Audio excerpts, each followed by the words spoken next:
Hey guys, how you going? This is Billyeatworld again. Thanks for stopping by, and just remember, if you like what you see, don't forget to hit that like button. Also, feel free to take a look at some of my other Hearthstone videos if you like. You can find them all in a playlist in the description down below.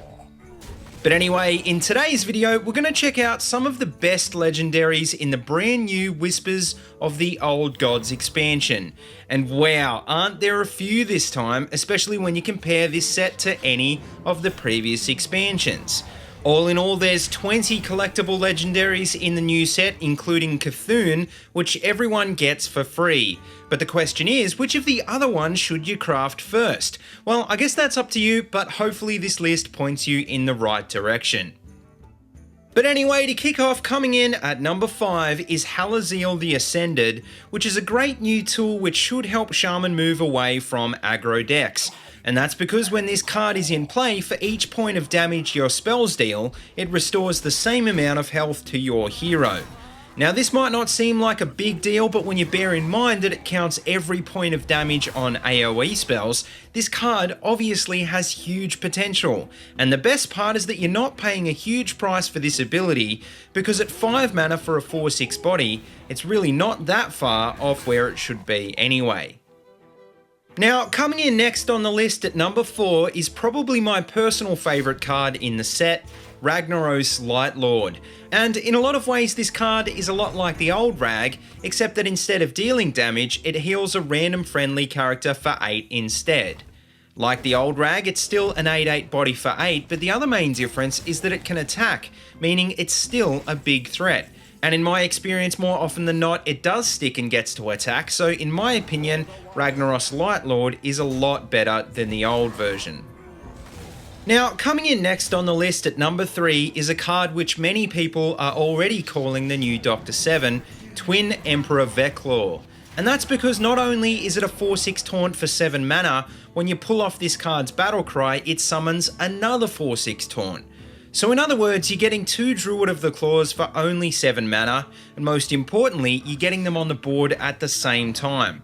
So what's the catch? Well, it only really works in Cthulhu decks, and unless your Cthulhu is at more than 10 attack, the effect may not trigger at all. Now, coming in next on the list at number 2 is the new Druid legendary, Fandral Staghelm, which I guess you can compare to Bran Bronzebeard. And that's because it's a 3/5 for 4, which is a relatively decent stat line for its cost, and its effect continuously buffs your choose one effects.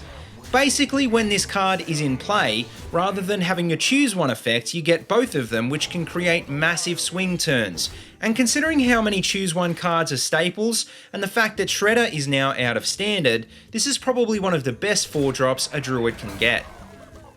Now, just before we get on to the number 1 card, I want to give an honourable mention to Deathwing Dragonlord, which has the ability to put all the dragons in your hands into play. And I think you'll agree this effect gives the card a lot of value, but the reason it doesn't make the top 5 is because the Death Rattle trigger makes it very slow to play.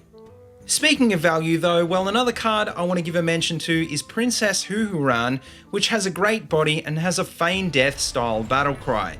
And once again, this effect makes the card amazing, but the problem is, for it to actually see play, Hunter would really have to slow down a lot, and it's yet to be seen whether that will actually happen in the new meta.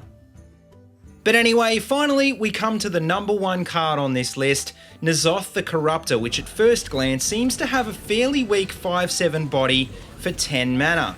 And that's because what you're really paying for with this card is its ability to resummon all your Death Rattle minions that have already died this game. I mean, just imagine playing cards like Sylvanas, Can, and Tyrion, and bringing them all back at the same time with N'Zoth. Well, as you can imagine, this effect is pretty damn hard to beat, and the best part is, you aren't pulling them from the deck, so you won't get any closer to fatigue.